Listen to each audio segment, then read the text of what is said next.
बिस्मिल्लाहिर्रहमानिर्रहीम। अस्सलाम वालेकुम नाज़रीन।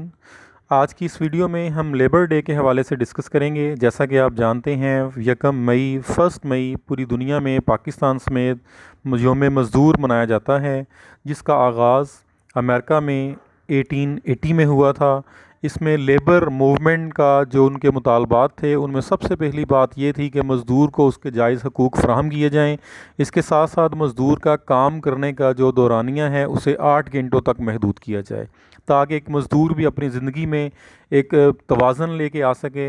8 घंटे वो काम करे, 8 घंटे वो रिलैक्स रहे, लेयर आवर के तौर पे अपनी ज़िंदगी बसर करे, और 8 घंटे वो रिक्रिएशनल एक्टिविटीज़ में अपने आप को इन्वॉल्व कर सके। तो पाकिस्तान समेत दुनिया के काफ़ी सारे ममालिक में यकम मई जो है वो गस्टेड हॉलीडे के तौर पे मनाया जाता है। जी, ये सारे का सारा जो डाटा है वो हम ले रहे हैं major issues in economy of Pakistan by Ehsan Khan से। According to Pakistan economic survey 1920, population of Pakistan is 220 million.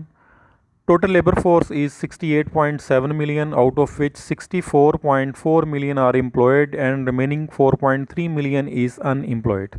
जी नाज़रीन, पाकिस्तान इकोनॉमिक सर्वे के मुताबिक पाकिस्तान की जो कुल आबादी है वो तकरीबन 221 मिलियन है। इसमें से पाकिस्तान में काम करने वाली जो आबादी है, मज़दूर तबका लेबर फोर्स जो है वो अराउंड अबाउट 69 मिलियन है, और इसमें से 64 मिलियन जो है वो एम्प्लॉयड है, और 4 मिलियन हमारे पास जो मज़दूर हैं वो अनएम्प्लॉयड सरप्लस लेबर जिसको हम नाम देते हैं। तो पाकिस्तान में अनएम्प्लॉयमेंट मेल जो रेट है वो 6.3% है। इसके अलावा अगर हम अनएम्प्लॉयमेंट फीमेल अनएम्प्लॉयमेंट रेट की बात करें तो वो हमारे पास है 9%। Male labour force participation rate is touching to 100% some age group, whereas female labour force participation rate is still 32.3% in all group. के पाकिस्तान में जो लेबर के हालात हैं उसमें मेल जो पॉपुलेशन है वो राउंड अबाउट 100% जो अपना लेबर फोर्स का हिस्सा बनी हुई है, जबकि फ़ीमेल साइड पे अगर हम बात करें तो ये 32.3% है। According to national youth perception survey 2020, 39% youth is employed, 4% is unemployed seeking jobs, and 57% unemployed not seeking jobs. जी नाज़रीन, नेशनल यूथ परसेप्शन सर्वे 2020 के मुताबिक 39% जो पाकिस्तान की यूथ है वो एम्प्लॉयड है, जैसा कि आप इनको कह सकते हैं कि ये हमारी लेबर फोर्स है। 4% अनएम्प्लॉयड है जो जॉब्स ढूंढते हैं, लेकिन 50% जो अनएम्प्लॉयड हमारी लेबर फोर्स है वो जॉब्स भी नहीं ढूंढते। नेक्स्ट हम देख रहे हैं जी, according to national human development report 2020, 1.4 million people will join labour force every year for the next 5 year. कि पाकिस्तान में आने वाले 5 सालों के लिए हर साल 1.4 मिलियन जो लोग हैं वो लेबर फोर्स का हिस्सा बनते चले जाएंगे। नेक्स्ट हमारे पास है जी, according to national human development report 2020, Pakistan has the largest share of youth in its population ever recorded in the history. के पाकिस्तान की तारीख़ में कभी ऐसा नहीं हुआ कि पाकिस्तान की जो आबादी है उसमें यूथ पॉपुलेशन की जो परसेंटेज है वो बहुत ही ज़्यादा है।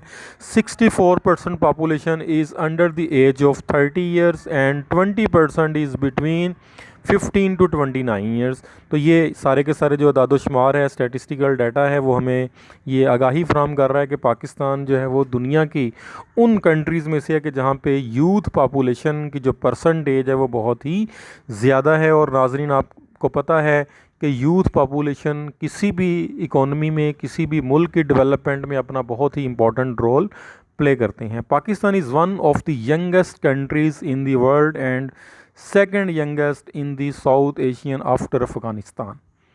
According to Ministry of Planning, 12.3 million to 18.5 million people in the country will lose their jobs in Pakistan. According to International Labour Organization chief, coronavirus may cause equivalent of 195 million jobs losses. BBC 7th April 2020, 4 out of 5 people's job hit by pandemic corona virus कोविड-19 की वजह से 4 out of 5 कि हर 5 में से 4 लोग जो हैं वो कोरोना वायरस की वजह से उनकी जो जॉब है इफ़ेक्ट हुई है, ज़्यादा हुई है, कम हुई है। 81% of global workforce of 3.3 million people have had their workplace fully or partially closed। कि बहुत बड़ी परसेंटेज है 81% के जिनको अपनी जॉब प्लेस जो है उसको पार्शली या फुली क्लोज करना पड़ा है।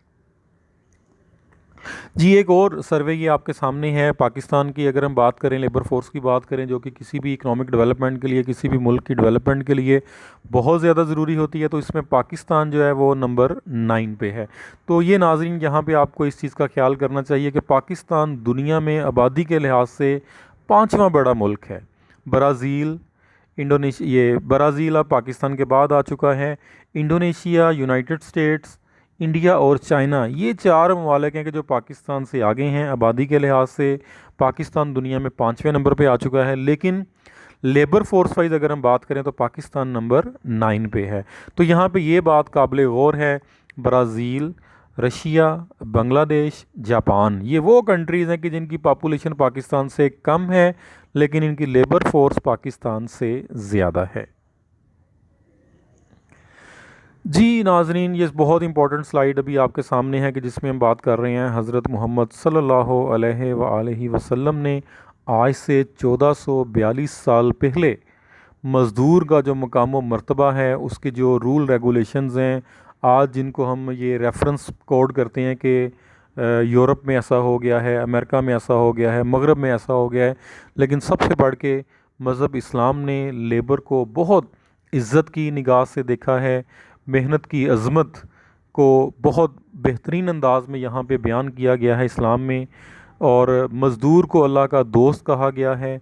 मज़दूर एक आमले पैदाइश है कि जिसके बगैर आप गुड्स एंड सर्विस को प्रोड्यूस नहीं कर सकते। इकनॉमिक्स में जहाँ पे हम बात करते हैं 4 फैक्टर्स ऑफ प्रोडक्शन की, लैंड, लेबर, कैपिटल, ऑर्गेनाइजेशन, तो आप इसमें देखें लेबर के बगैर आप प्रोडक्शन प्रोसेस रन नहीं कर सकते। आपकी ज़मीन, आपका सरमाया, आपकी जो तंजीम है वो गुड्स एंड सर्विसेज को प्रोड्यूस नहीं कर सकती, सर्विसेज फ्राहम नहीं कर सकती। तो मज़दूर जो है ये एक बहुत ही अहम आमले पैदाइश है कि जो as a factor of production भी काम करता है और बाद में इन्हीं प्रोडक्ट्स को इस्तेमाल करके एज आ कंज्यूमर भी काम करता है। मज़दूर इंसानी सरमाया है। तो मज़दूर की जब हम बात कर रहे हैं ये ह्यूमन कैपिटल है। आज पूरी दुनिया की जीडीपी जो है वो ह्यूमन कैपिटल के ऊपर बेस कर रही है। ट्रेडिशनल इकोनॉमिक्स में अगर हम बात करते हैं, ट्रेडिशनल इकोनॉमीज़ में अगर हम बात करते हैं तो मटेरियल कैपिटल, प्लांट, मशीनरी, इस तरह की जो चीज़ें हैं, इक्विपमेंट वगैरह, इनको बहुत ज़्यादा फोकस किया जाता था। लेकिन आज अगर हम बात करते हैं तो पूरी दुनिया की जीडीपी का बहुत बड़ी जो परसेंटेज है वो लेबर के ऊपर डिपेंड करता है, उनके ह्यूमन कैपिटल के ऊपर डिपेंड करता है। आज जितने भी डेवलप कंट्रीज़ हैं उनकी डेवलपमेंट की बहुत बड़ी जो रीज़न है, एक मेजर जो उनका डोमिनेंट फैक्टर है वो उनका ह्यूमन कैपिटल है। जिन कंट्रीज़ का ह्यूमन कैपिटल जितना अच्छा होगा वहाँ पे डेवलपमेंट के चांसेस उतने ही ज़्यादा होंगे। तो ये सब कुछ हमारे प्यारे आखिरी नबी हज़रत मोहम्मद सल्लल्लाहु अलैहि वसल्लम ने तकरीबन 1442 साल पहले दुनिया को बता दिया था कि मज़दूर जो है उसकी अज़मत को सलाम, मज़दूर का मकाम बहुत अजीम है, मज़दूर अल्लाह का दोस्त है, मज़दूर एक आमले पैदाइश है, मज़दूर इंसानी सरमाया है जो किसी भी इकोनॉमी, किसी भी कंट्री की डेवलपमेंट के लिए बहुत ही ज़्यादा ज़रूरी होता है। जी एक और हदीस के मुताबिक, pay the worker his wages before his sweat has dried, के मज़दूर को उसका मुआवजा उसका पसीना खुश्क होने से पहले अदा कर दिया जाए। उजरत देने में तख़ीर ना करो, हमारे प्यारे नबी हज़रत मोहम्मद सल्लल्लाहु अलैहि वसल्लम का फ़रमान जिसको अभी हम डिस्कस कर चुके हैं, मज़दूर की मज़दूरी उसका पसीना खुश्क होने से पहले दे दिया करो। एक और हदीस हमारे सामने है कि जिसमें मज़दूर की अज़मत को सलाम, उसकी अज़मत बयान की गई है। रसूलुल्लाह सल्लल्लाहु अलैहि वसल्लम ने फ़रमाया, मैं क़यामत के दिन 3 लोगों का दुश्मन होऊंगा। एक वो जो मेरा नाम लेकर अहद करे फिर उसे तोड़ दे। दूसरा वो शख्स जिसने किसी आज़ाद शख्स को बेच दिया और उसकी कीमत खाई। तीसरा वो शख्स जिसने किसी मज़दूर को काम पर लगाया, काम पूरा किया लेकिन उसकी मज़दूरी अदा ना की। मेहनत की कमाई फरमान मुस्तफ़ा सल्लल्लाहु अलैहि वसल्लम, तुम्हारे खानों में पाकीज़ा खाना वो है जो तुम्हारी मेहनत की कमाई हो। बहुत शुक्रिया नाज़रीन, आप इस वीडियो को देख रहे हैं। Thank you. अल्लाह हाफिज़।